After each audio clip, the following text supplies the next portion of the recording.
ഈ കാറിനും ബസ്സിലൊക്കെ ട്രാവൽ ചെയ്തുകൊണ്ടിരിക്കുന്ന സമയത്ത് കുറേ നേരം ഫോൺ യൂസ് ചെയ്ത് കഴിഞ്ഞാൽ നല്ല തലവേദന എടുക്കാറില്ല. ഇതെന്തുകൊണ്ടാണെന്ന് അറിയോ? ബാ നോക്കാം. ശാസ്ത്രീയമായിട്ട് നമുക്ക് ഈ പ്രശ്നത്തിനെ മോഷൻ സിക്നസ് അല്ലെങ്കിൽ സൈബർ സിക്നസ് എന്നൊക്കെ വിളിക്കാം. ഇതിന് സിമിലർ ആയിട്ടുള്ള ഒരു സെയിം റിയൽ ലൈഫ് എക്സ്പീരിയൻസ് ഞാൻ പറയാം.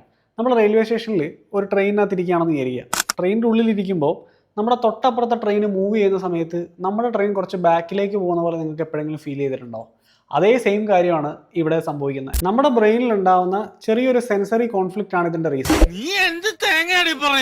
എനിക്കൊന്നും മനസ്സിലാവുന്നില്ലല്ലോ. ഈ ഒരു കാര്യം സിമ്പിളായിട്ട് മനസ്സിലാക്കുന്നതിന് വേണ്ടിയിട്ട് പണ്ട് നമ്മൾ സ്കൂളിൽ പഠിച്ച കണ്ണിന്റെയും ചെവിന്റെയും ഫംഗ്ഷൻസ് ഒക്കെ നമുക്കൊന്ന് പൊടിതട്ടിയെടുക്കാം. കണ്ണ് നമ്മുടെ വിഷന് ഹെൽപ്പ് ചെയ്യുമ്പോൾ ചെവിയാണ് നമ്മുടെ ഓഡിറ്ററി റെസ്പോൺസും അതുപോലെ തന്നെ ബോഡി ഇക്വിലിബ്രിയം ഒക്കെ മെയിൻറ്റെയിൻ ചെയ്യുന്നത്. അതുകൊണ്ടാണ് ചെവിക്കല്ലിന് അടി കിട്ടിക്കഴിഞ്ഞ് കഴിഞ്ഞാൽ നമ്മൾ അപ്പം തന്നെ കിളി പോയി താഴെ വീഴുന്നത്.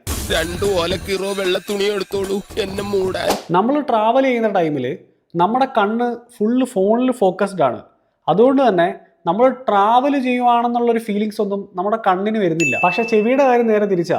നമുക്ക് നമ്മുടെ വണ്ടിയിൽ ഉണ്ടാകുന്ന മൂവ്മെൻറ്റ്സിനൊക്കെ അനുസരിച്ച് ചെവി നമ്മുടെ ബോഡീനെ ബാലൻസ് ചെയ്തുകൊണ്ടിരിക്കുക. സോ നമ്മുടെ കണ്ണ് ബ്രെയിനോട് പറയും ഇവൻ ട്രാവലൊന്നും ചെയ്യുന്നില്ല, വെറുതെ ഫോൺ നോക്കിക്കൊണ്ടിരിക്കുകയാണ്. പക്ഷെ നമ്മുടെ ചെവി ബ്രെയിനോട് പറയും ഇവ മൂവ് ചെയ്തുകൊണ്ടിരിക്കുകയാണ്, ട്രാവൽ ചെയ്തുകൊണ്ടിരിക്കുകയാണ്. നമ്മുടെ കണ്ണിൽ നിന്ന് വരുന്ന റെസ്പോൺസും ചെവിയിൽ നിന്ന് വരുന്ന റെസ്പോൺസും രണ്ടും ബ്രെയിനിലെത്തുമ്പോൾ ബ്രെയിനിന് ഒരു കൺഫ്യൂഷൻ ആവും. ഇതിൽ ആര് പറയുന്നത് ശരി? വെറുതെ സ്കൂളിൽ പോയി സമയം കളഞ്ഞു. ബ്രെയിനിൽ ഇങ്ങനെ ഒരു കൺഫ്യൂഷൻ വരുന്ന സമയത്ത് മോഷൻ സിക്നസിന്റെ സിംറ്റംസ് ആയിട്ടുള്ള തലവേദന, പിന്നെ നമുക്ക് ഛർദ്ദിക്കാൻ വരും, അതുപോലെ തല കറങ്ങുന്ന പോലെയൊക്കെ തോന്നും. ഇതിന്റെ കൂടെ ഒരുപാട് നേരം ഫോൺ നോക്കുമ്പോൾ ഉണ്ടാകുന്ന ഐ സ്ട്രെയിനും നമ്മൾ തല കുറിച്ചിരുന്നിങ്ങനെ നോക്കുമ്പോൾ ഉണ്ടാകുന്ന ആ പോസ്റ്റർ കൊണ്ടുണ്ടാകുന്ന ഹെഡ് ഏക്കും ഇതും കൂടി ഒരു കോംബോ ഓഫർ പോലെ വരും. ഇത് അവോയ്ഡ് ചെയ്യാനുള്ള ഒരു ഓപ്ഷൻ എന്ന് പറഞ്ഞു കഴിഞ്ഞാൽ നമ്മൾ ഫുൾ ടൈം ഫോണിൽ നോക്കാണ്ട് ഇടയ്ക്കിടയ്ക്കൊക്കെ പുറത്തേക്കും കൂടി നോക്കുക. ഇനി നമ്മൾ ആദ്യം പറഞ്ഞ ട്രെയിനിൻ്റെ എക്സാമ്പിൾ നോക്കാം. തൊട്ടപ്പുറത്തെ ട്രെയിൻ മൂവ് ചെയ്യുന്നു എന്ന് നമ്മുടെ കണ്ണിന് തോന്നുന്നുണ്ട്, പക്ഷേ നമ്മുടെ ചെവി എന്ത് ചെയ്യുന്നില്ല, മൂവ്മെൻ്റ് ഒന്നും ഡിറ്റക്ട് ചെയ്യുന്നില്ല.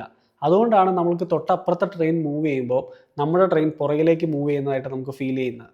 സെയിം റീസൺ തന്നെ, സെൻസറി കോൺഫ്ലിക്റ്റ്. Okay, by.